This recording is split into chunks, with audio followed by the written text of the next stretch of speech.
মানে স্পিকার, সোনার বাংলা আপনি কাকে দিয়ে করবেন? ছাত্রলীগ, যুবলীগ? আগে বের করতে হবে সোনার সন্তানেরা কারা।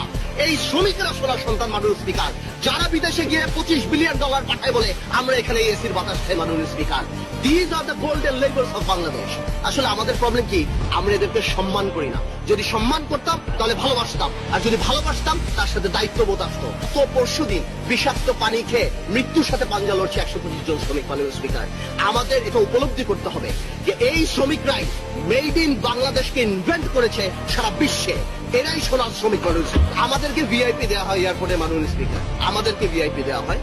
এবং আমরা যখন দেখি এরা দাঁড়িয়ে থাকেন, একটা পুলিশ থেকে আরম্ভ করে কাস্টমস পর্যন্ত তাদের হয়রানি করেন যে এই টিভি আপনি কোথা থেকে এনেছেন, এটা আপনি। যদি কেউ পায় বাংলাদেশে যদি আসল ভিআইপি কেউ হয়ে থাকে, তাহলে বিদেশে যে শ্রমিকরা কাজ করে তারা বাংলাদেশের আসল ভিআইপি। স্পিকার, আমাদের আর কত কিছু লাগবে, আপনারা আমাদেরকে